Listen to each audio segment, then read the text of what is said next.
As humans progress and societies grow, we all start to have our own takes on the ways we view life. The more we gain knowledge on topics, the more we start developing opinions on what we enjoy, don't enjoy, like, don't like, love, hate, and in some cases, what we fear. Like when I was a little kid and had no idea what that black spider with a red figure at my grandparents' house was. One Google search and black widows, also known as a latrodectus. If you are bit by one, there's a possibility where you could have a seizure and die.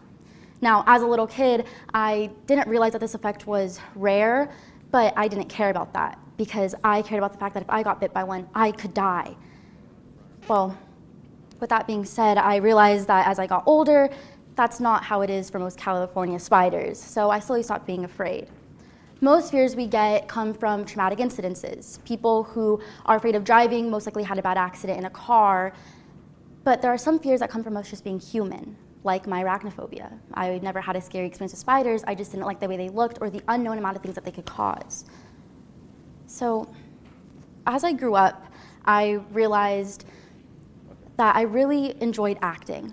I was around 4th grade when I decided to be a part of the musical. My best friend wanted to do it, and so I decided to join. I didn't get a big part, I was only in the ensemble, but I was really excited to be a part of something. I also was a part of it in 5th grade too, and I was a narrator. I was really extroverted when I was in elementary school, but when I got into middle school, that really changed. It was 6th grade going into 7th grade, and I realized that I had to choose an elective. I knew I didn't want to sing nor play any instruments, but I saw drama as an option, and I decided to take it. I was really, really nervous at first, but as I got used to the people around me, I realized that I started to grow a love for acting. Now, the thing is that when I was in drama class, I was always really afraid of presenting in front of classes like history or English, but I was always so good at presenting in front of drama class. And people would always ask me why. Why was I so good at presenting in front of one class, but so bad at presenting in another? And they were right. Why? Well, that's because why people get stage fright. See, stage fright is the fear of being judged, of being laughed at on stage, and it's a really scary thing. But I realized that it doesn't matter if you get laughed at or judged because people really don't care. You can mess up a word or two and people will never know. People won't laugh at you. People won't think differently of you because of it. Well, how do we overcome stage fright?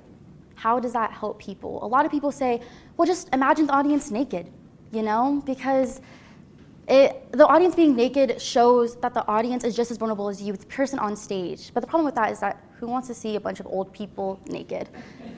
I know I don't, personally. Another problem with that is, well, just breathe, everything will be okay.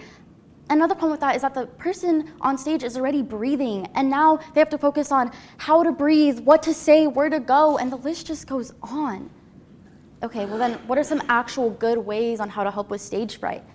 Accelerating Excellence, which was founded by Del Gilbert, gave some amazing ways on how to help with stage fright, and I'll share them with you all today. First, master your material. Really know what you're going to say. There is no such thing as coming too prepared. When you are prepared, you lessen the chance of mixing everything up, which means that you'll be less nervous. You won't have to worry about what you're going to say because you already know it. When I'm in drama, I like to make sure I know everything like the back of my hand because I know that I'll be 100% prepared. The second thing to this is make nervousness work for you rather than against you. Just use all of that energy and channel it as positive energy waiting to be released. Now, these are just some things that professionals say. Personally, I like to realize that everyone makes mistakes. Everyone understands what it's like to be vulnerable and to be up on this position, and everyone understands what it's like to be nervous in front of a bunch of people. Next time you're up on stage and you feel nervous or anxious about talking in front of a bunch of people, just understand that it's okay. You'll be okay.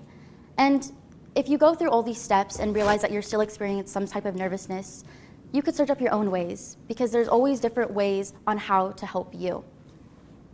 We as humans are all unique, and we all have very different ways on experiencing the challenges that get thrown at us. Thank you for coming to my TED Talk.